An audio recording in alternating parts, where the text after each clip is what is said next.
আসসালামু আলাইকুম। নতুন একটা ভিডিও নিয়ে আমি তোমাদের সাথে চলে আসলাম। আমি স্নিগ্ধা। আজকের ব্লগে আমি আমার ছোট্ট রুমটা কি করে ডেকোরেশন করলাম ছোট্টখাট্ট জিনিস দিয়ে, সেটা তোমাদের সাথে আজকে শেয়ার করব। তো আজকের ভিডিওটা খুবই শর্ট আর আমার খুবই পছন্দের কিছু জিনিস দিয়ে সাজাবো, যেমন এই ছোট্ট ছোট্ট বাটারফ্লাই মিরোগুলো আমার খুবই পছন্দ। এখানে ছোট্ট একটা ফ্লাওয়ার দিয়েছি, এটা আমি অনেক আগেই কিনা, মানে আমি একটা একটা করে জিনিস করা। এখানে স্নেক প্লেট রেখেছি, এটা রিয়েল। হ্যাঁ, এখানে ছোট্ট একটা ফ্লাওয়ার রাখছি। আর এই যে আমি এই যে আমার ছোট্ট একটা ঘর আর ছোট্ট একটা রুম, এটা আমার অনেক পছন্দের একটা ঘর। দাঁড়া বাবা প্লিজ।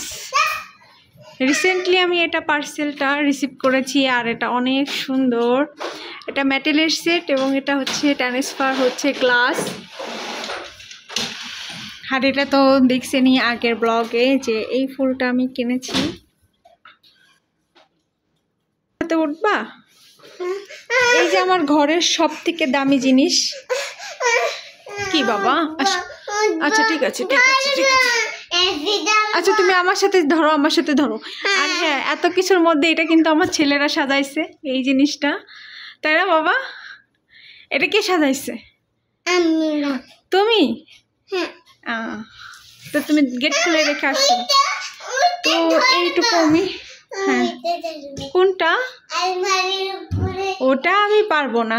তো আমার এই ছোট্ট রুম ট্যুর শেয়ার করলাম তোমাদের সঙ্গে। যদি ভালো লেগে থাকে তাহলে অবশ্যই আমার ভিডিওতে লাইক দিও, শেয়ার করো, তাই না? আল্লাহ হাফিজ বলে দাও তো। আল্লাহ হাফিজ। আল্লাহ হাফিজ। তো তুমি আবার টাওয়াল নিয়ে আসলা কেন? বাই বলো। Bye bye.